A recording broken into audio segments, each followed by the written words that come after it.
نحمده ونصلي على رسوله الكريم اما بعد فاعوذ بالله من الشيطان الرجيم بسم الله الرحمن الرحيم رب اشرح لي صدري ويسر لي امري واحلل عقدة من لساني يفقهوا قولي۔ اپنی نیتوں کا جائزہ لیں، یہاں کیوں آئے ہیں، کیوں بیٹھے ہیں، کیا ارادہ ہے، کیا چاہتے ہیں۔ آئندہ جب بھی میں کہوں کہ نیت کا جائزہ لیں تو فوراً ایک جملہ دہرائیں، والقلب متوجہ الی اللہ۔ ٹھیک ہے، کیا میرا دل اللہ کی طرف متوجہ ہے؟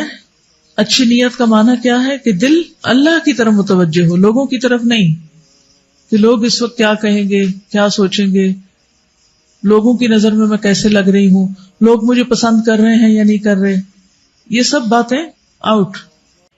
والقلب متوجہ الی اللہ، دل اللہ کی طرف متوجہ ہو۔ سوچئے کیا اس وقت آپ اپنے آپ کو اللہ تعالیٰ کی نگاہوں کے سامنے محسوس کر رہے ہیں کہ میرا رب مجھے دیکھ رہا ہے، اور مجھے امید ہے کہ فرشتوں کی مجلس میں میرا ذکر کر رہا ہے، کہ میری یہ بندی سب کے ساتھ مل کر میرے ذکر کے لیے یہاں جمع ہے۔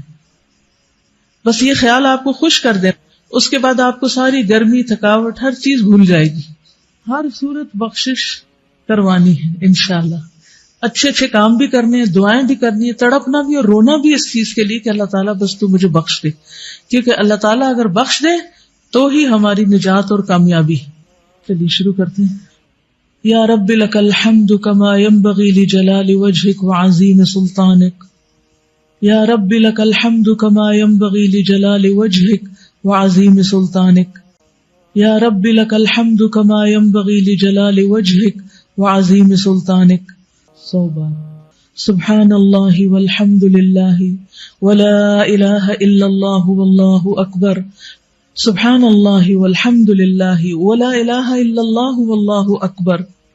کچھ دعائیں ایسی ہیں جن کو پڑھنے والا کبھی محروم نہیں ہوتا۔ سبحان اللہ والحمد للہ ولا الہ الا اللہ واللہ اکبر 100 بار۔ آپ نے تعداد بھی بتا دی، جن تسبیحات کی تعداد نہیں بتائی ان کو تو آپ جیسا چاہیں پڑھتے رہیں، جن تسبیحات کی تعداد بتائی گئی تو کوشش کریں کہ تعداد یا گنتی پوری ہو جائے۔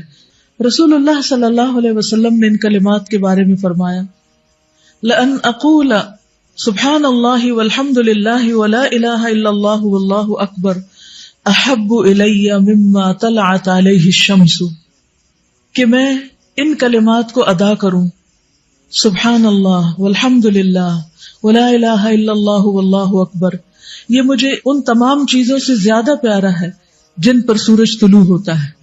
یعنی اس دنیا کے اندر جتنی بھی چیزیں ہیں، جن چیزوں تک سورج پہنچتا ہے، چاہے وہ بڑی بڑی بلڈنگز ہوں، سونے چاندی اور جواہرات کے ڈھیر ہوں، یا دنیا کی کوئی بھی نعمت کسی بھی قسم کی، ان سب سے زیادہ محبوب مجھے ان کلمات کو پڑھنا ہے۔ اسی محبت کے ساتھ آپ بھی ان کو پڑھیے، سبحان اللہ والحمد للہ ولا الہ الا اللہ واللہ اکبر۔